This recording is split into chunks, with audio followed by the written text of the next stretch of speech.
Work on two special projects PM Janman and Dajwa of the Ministry of Tribal Affairs, Government of India has been started. On Friday morning, Khowai District Magistrate Rajat Pat said in a press conference. Work on two special projects of the Ministry of Tribal Affairs, Government of India for the overall development of tribal communities has begun in Khowai District from today. On Friday morning, Khowai District Magistrate Rajat Pat said in a press conference, Prime Minister Janajati Adivasi Naya Maha-Adayan, the administration has started campaigning for these two projects across the district. The district magistrate said that there are 5 villages in Khowai district belonging under this project and Riang communities under the PM Janman project. Through this project, they will be assisted in providing government certificates, Aadhaar cards, bank passbooks, ration cards and Rega job cards. There are 36 villages in the district under the Dajwa project. DM Rajat Pan gave detailed information to the media.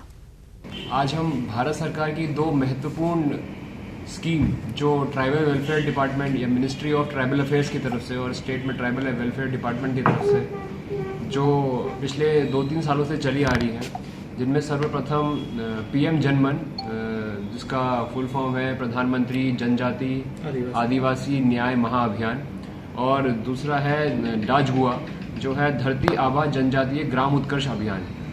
इन दो schemes के अंतर्गत हमारा primary motive है कि जितने भी हमारे आदिवासी जनजाति ट्राइबल कम्युनिटीज़ हैं स्टेट में, उनको सारी बेसिक सुविधाएं और उनको मेन स्ट्रीम से जोड़ा जाए।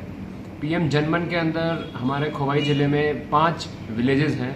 PM जनमन स्कीम में particularly PVTGs community, particularly vulnerable tribal groups, जो कि रियांग कम्युनिटी हमारे स्टेट में है, वो सबसे पिछड़ी हुई कम्युनिटीज़ में भारत के हैं, तो उन तक सारी बेसिक सुविधाएं पहुंचाना, उनको मेन स्ट्रीम में जोड़ना, सारे उनको नॉर्मल स्कीम से जोड़ना भारत सरकार की, उनके सर्टिफिकेट जैसे कास्ट सर्टिफिकेट और आधार कार्ड और ration card, bank account, MG NREGA में उनको जोड़ना, उनको PMAY के अंतर्गत घर दिलाना, ये सारी चीज़ें उसमें जुड़ी हैं।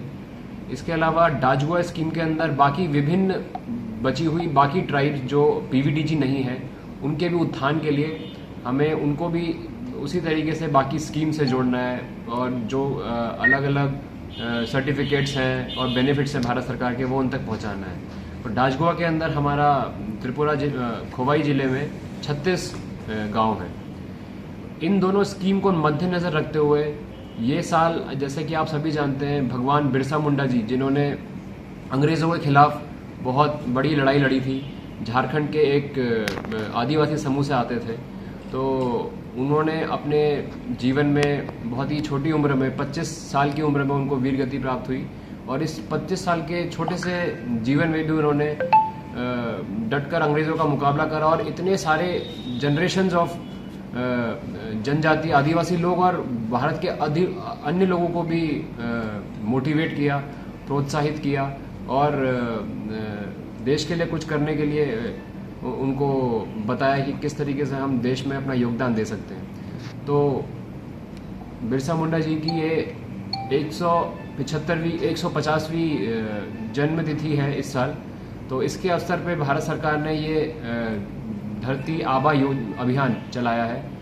ये अभियान 15 जून से लेकर 30 जून तक 15 दिन का अभियान होगा। इसके अंतर्गत मैसिव अवेयरनेस ड्राइव और बेनिफिट सैचुरेशन कैंपेन चलाया जाएगा। इस पूरी कैंपेन के 5 मेन स्तंभ हैं। पहला है अवेयरनेस जनरेशन। जितनी भी ट्राइबल ग्रुप्स हैं और ट्राइब्स हैं, उनके सभी लोगों में हमें अवेयरनेस फैलानी है कि किस तरीके से गवर्नमेंट स्कीम काम करता है, कौन सा गवर्नमेंट स्कीम है, किस तरीके से वो स्कीम का लाभ उठा सकते हैं। In addition to the district magistrate, additional district magistrate Avedanand Vaidya was also present at the press conference. Reported by Biplav from Khowai, Chinkhora.